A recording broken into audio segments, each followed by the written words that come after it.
And welcome to the Metal Mixtape here on KSQ 89.5 FM Ashland, Oregon, and 4.1 FM Medford, Oregon. Stream online on kskq.org. It's the boy, it's the Don, DJ Ramo. I am so honored to have the one and only David from RAHWAY on the line. What is up, David?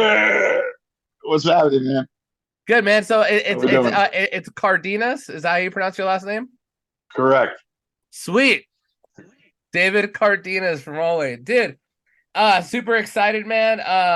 Listened to a bunch of your music last night. This is a super cool interview because this is one of those interviews where we really get to know each other, break down what manifested and created this monster of a guitarist that is David. And also, you're playing in this band with your brother, right? Yes. That's awesome, Yes. dude.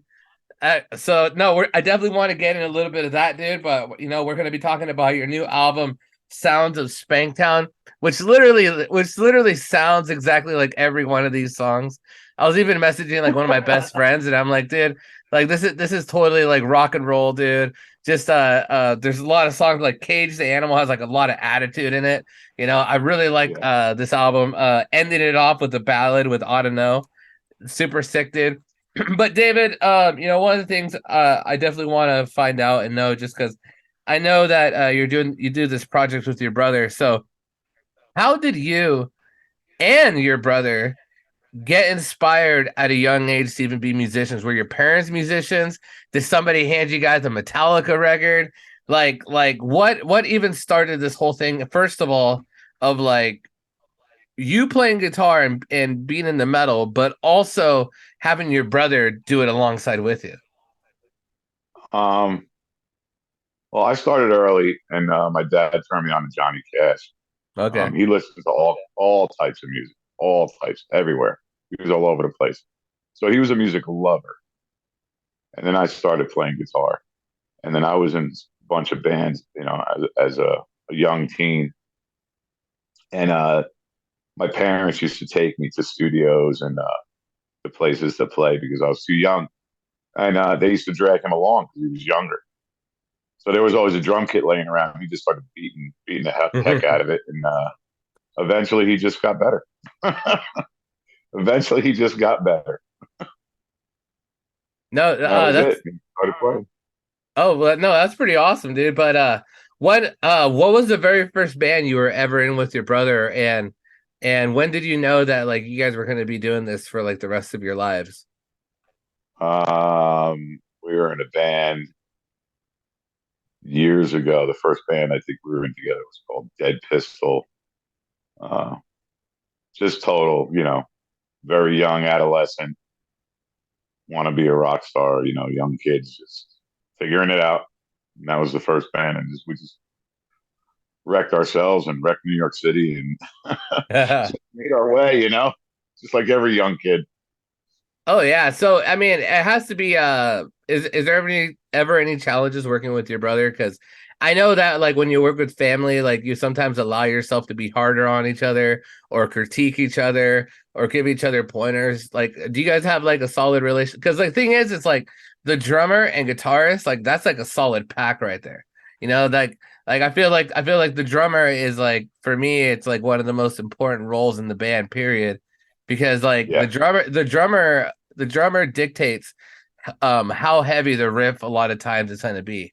Because you could put a crazy drum riff.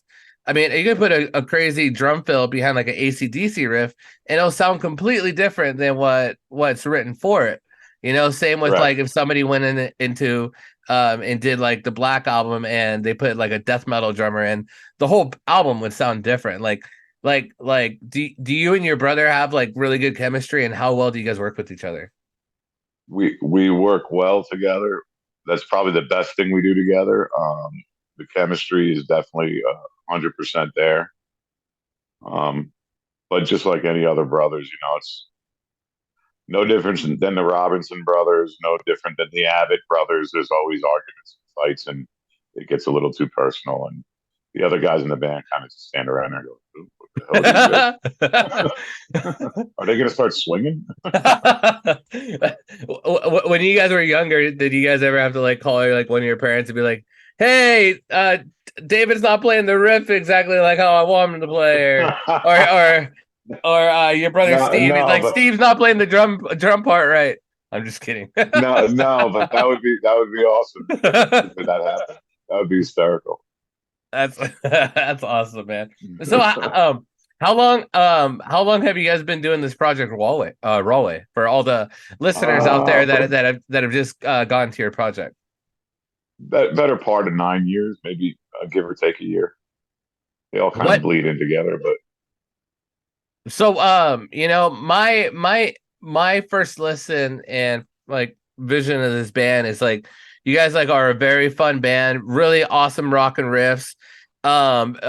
If I just see like fun rock and roll written all over it, but you also have like a lot of yeah, attitude, capturing like the old school like like Skid Row, Motley Crue days from back in the day. I yeah, feel for I, I feel sure. I feel like you guys would fit in like on tour with those type of bands. Like what was the vision behind starting this band, and what did you guys want to accomplish as far as what people hear from you guys? We just wanted to be. We just want to be. We just want to be, and hopefully are being just like a good rock and roll band, just good songwriters, good songs, that you can't deny, and that's what we strive for is to be good songwriters. No virtuosos in this band, just a complete collaborative effort, and we just want to be a good dirty rock and roll band. And I think we're hitting the mark. I hope so. No, I think it's sick, dude. I wanted to rage out and toss my computer out of the fucking bedroom listening to you guys partying out. I know tomorrow on the radio I'm definitely gonna be spinning some Rawley. Dude, Sweet. I love your guitar playing, dude. Like I was saying, we were earlier before the interview started, we were talking about the awesome Les Paul you were playing. You're I think you were like in the second story of a house and one of your videos Yeah. just shredding it up, dude. What was some of your first guitar heroes growing up, man? I know everybody Oh. has their own style and everything, but was there that one guy or person that like you saw and it's like I mean like I was saying everybody has their own style, but I feel like there's that one Yeah. person that like kind of gave you a wow factor when you were growing up. Is there anybody like that? There's actually three, Let's do but it. the one that broke my heart and just made me bleed all over the place was Edward Van Halen for sure, without a doubt. Um, and then there was Jimmy Page, who just made me want to be a better songwriter. Hmm. Um, and then my dirty nasty hero is Mick Mars. Oh yeah, there you go. There you He's go. just like my he is my he's my I don't know, he's like my god of rock. He's just like so steady, so professional, and so profound. So what's your opinions on everything going on with Mick right now and I stand with Motley? Mick. I hate to Yeah. be like cliche, but I stand with Mick. Oh, and you know what though? There's It seems no, like there's it. no. Go Oh, ahead. okay. Well, I was gonna say, it seems like everybody's standing with Mick. What was your opinion on John Five joining? John Five seemed like he was really excited. Like, what do you think how the fit has been so far? I think the fit's perfect. I don't have any problem with the fit. John Five is probably one of the best guitar players on the planet. Um, and I am no one to judge. I'm not in that position, nor am I God. But as far as I'm concerned, I heard Mick's solo stuff, and it's kind of like, okay, I'll just take the football and go. And his solo stuff, it just goes to show you that Mick Mars is Motley Crue because they're going to put out a Motley Crue album with John Five playing, which is great, but it's not going to be a Motley Crue album. Yeah, it's very interesting to see what it might sound like, because John I mean, Five I'm sure is. it'll sound fantastic. I'm sure of it, but it's Mick Mars proved it. I mean, he didn't like he went out to prove it, but he put out a new album, and his music is it's obviously he is Motley Crue. Yeah, That's it. it's always I always support bands that go through like member changes and everything. But it's definitely Sure, sure. it's definitely interesting like how it changes the dynamics because I feel like it's almost impossible to fill anybody's shoes, you know? Absolutely agreed. Agreed. Yeah, because not only with Motley Crue going, but also with like, Pantera going as well, and Zach filling in like some really big shoes with Dime. But Sure. as a metalhead, I grew up watching their friendship, and I always, why not your best friend, If there was anybody that was going to do it, it had to be him. So Yeah. No, without a absolutely. doubt. Absolutely, man. So, like I was saying about your new album, Sounds of Spanktown. I love your guitar playing for it. My favorite songs on the Thank you. album, is easily Caged Animal, Drowning, and I don't know. The second half, the first half of the album, I love it too. But I did love like without a doubt, Caged the Animal for me just felt like it just kicked you in the balls and had a lot of attitude. Nice. So Nice. I really like it. I think that's probably one of the songs I'm going to play on the radio tomorrow. For this album, so you said you guys have been around for 9 years. What I've when you're playing music for a long time, um, I don't know. I've been playing for 20 years now. I'm 34. I don't know. Sometimes it feels like the older I get, sometimes I don't know where I'm pulling like my influences from. Sometimes I don't listen Right. to any music when I write music because I just don't want it to sound like what I'm listening to. Yeah, same here. Yeah. So when you're getting in your headspace, especially to write Sounds of Spanktown, what was your writing process like? And when you do write a song, do you already have everything set up for the vocals, or do you have any input on how you want your verses and your chorus and your melodies? Like, how does that songwriting process work in RAHWAY? Completely collaborative. Completely, And it yeah. doesn't matter how the song comes.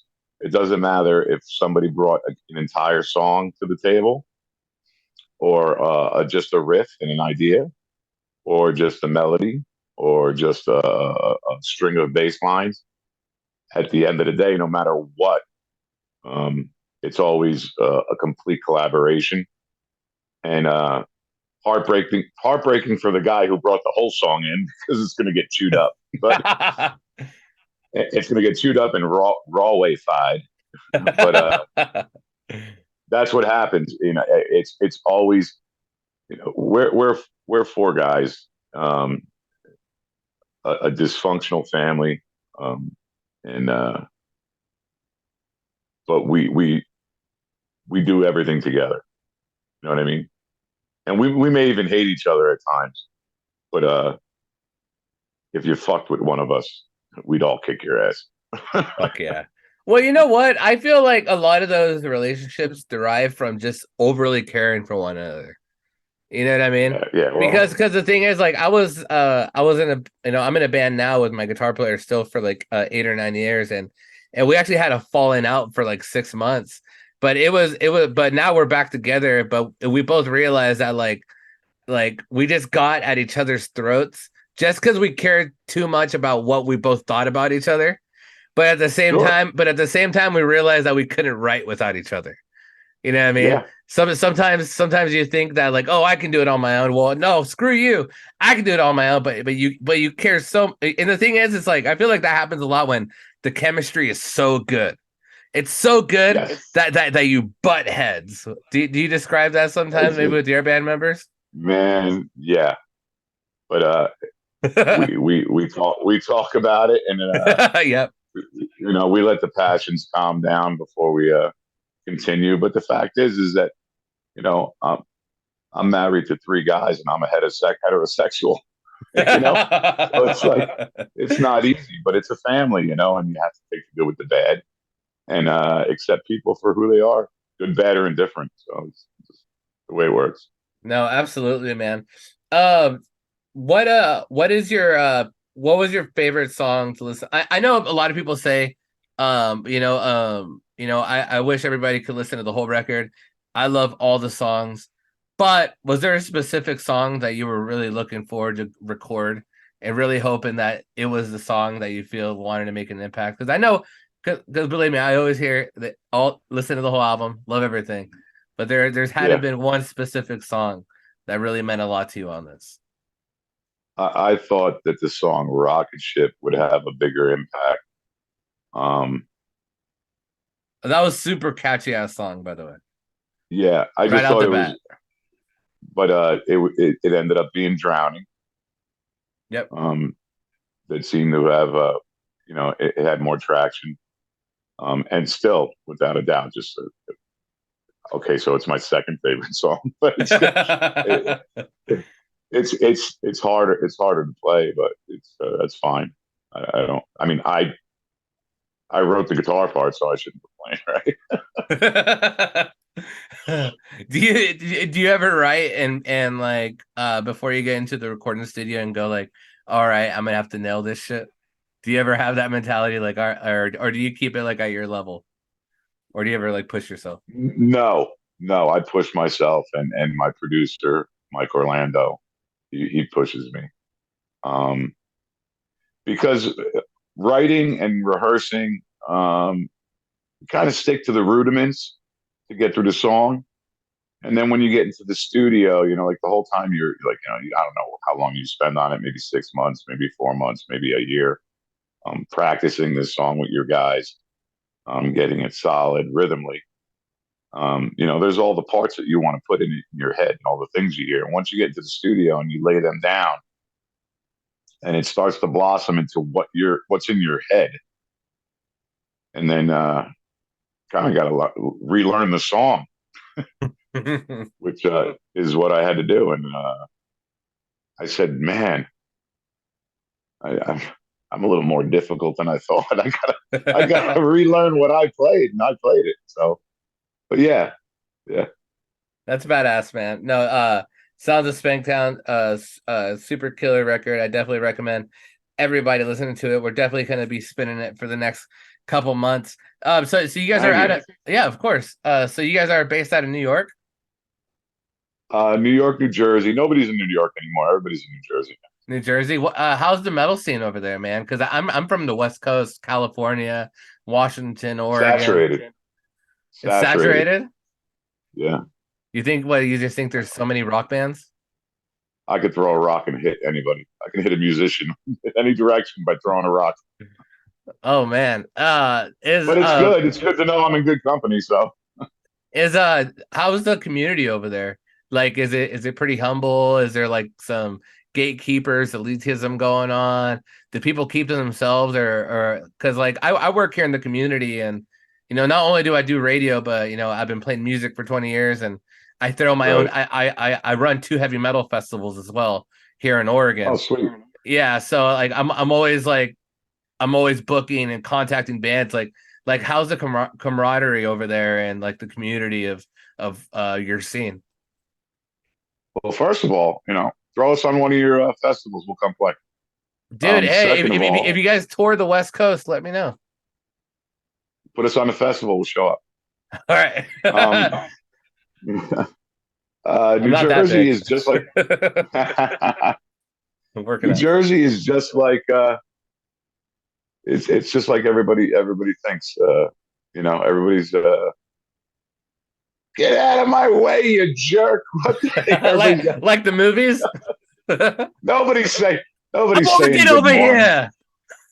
I'm walking over here. It's like, yeah, no, it's not that bad. It's not that bad. A lot of road rage, but it ain't that. but bands over there get along pretty all right. Yeah, no, yeah, the circuit's great, man. Everybody that we play or know with or we've been growing with for the last 10 years, um, all sweethearts. We all know each other. Good camaraderie. We all support each other. It's good stuff. Cool, man. No, I love it, dude. We got only maybe like 5 or 10 minutes left on this album. Can I just ask you a bunch of random questions? Yeah, man. All right, sounds good. All right. If you were in a zombie apocalypse and you could only have one weapon to kill zombies, what is your one weapon? Ooh, I like the question. I don't know if I have an answer. It can't be the Cure, and it can't be a nuclear weapon. It can't be neither of those. Got you. Zombie apocalypse. There's 1,000 I need zombies right to. out your window. You need a Yeah. weapon, and you can just manifest it in your hands. What do you want? Flamethrower. I love it. I love it. Flamethrower. Yeah. All right. Unlimited squeeze time on the trigger too. um, if you could choose your death, but it had to be by somebody in a horror movie, who would you choose to kill you? Man. Um, Jessica Tilly. Is that her name? From Chucky. Yeah, that chick. She can kill me. Okay. um, what is one genre or one artist in music that you listen to that is furthest away from your band, like the stylistic of your band? Absolutely. There's more than one, so I'll shout out three real quick. Okay. Okay. Um, Waylon Jennings, Merle Haggard, and Hank Williams. Love it. I love Hank Williams. Um, what is one thing besides music that you think you're really good at? Um, I can build a rat rod and a motorcycle. I do stuff like that. That's badass. That's Yeah. badass. Let's see. Let's see. I'll ask you a tough one. What is one band out of the 80s or 90s that you think should have got more credit than they're getting now for what the music they produce? Like Mm. I'll say an example for me. Like I think Tesla should be a lot bigger than they are. I really like Tesla. Agreed. You know what I Agreed. mean? Like I saw them live and I was just like, dude, like he's in his mid 60s and his voice sounds incredible. You know what I mean? On point. So for I me, know. so when I saw Tesla, I was like, why aren't they playing stadiums? You know? Yeah. I'm gonna go with don't hate me, man. Rat. I'm gonna go with Rat. Hey, Stephen Piercy played our town like last year. So they played the same venue as Tesla and the same venue as Sebastian Bach. So Right. I like it. I like it. Well, Good David, deal. it's been a pleasure talking to you. Everybody, please Been a check pleasure out. talking to you. Yeah, of course, man. Save my contact on here. I'll save yours. Well, I'll talk to Munzie. Munzie's my brother. I yeah, love man. him. He's the greatest. He is the greatest. Oh yeah, no, I love him, man. He's helped me so long along the ways, man. And you know, I really love music, radio, promotion. And that guy is like the coolest guy to talk to on the phone. He's like, "What's up, my brother?" Yeah, exactly. Late. He's the man, dude. I love that guy. But David, huge shout out to you and your new album Sounds of Spanktown. Everybody please check it out here on the Metal Mix. We'll be playing some of their music. Before I let you go, RAHWAYBand.com. what is it? Everybody go to RAHWAYBand.com. Sounds good. Any other plugs you want to shoot in before we let you go? We're playing December 6th with Saliva out here in Morristown, New Jersey. That should be great. We'll be in Florida next week in Long Hill at the Shovelhead Lounge. And get on our Spotify, add us to your playlist. Enjoy. I love it. All. And last but not least, can you say this is David Cardenas from RAHWAY, and you are listening to the Metal Mixtape? This is David Cardenas from RAHWAY, and you are listening to the Metal Mixtape. All right, David. I'll talk to you later. I'll make sure to tag your band when I post this on my YouTube when I played over FM and the whole shebang. Thank you, sir. All right, later, David. Have a great day, man. You too.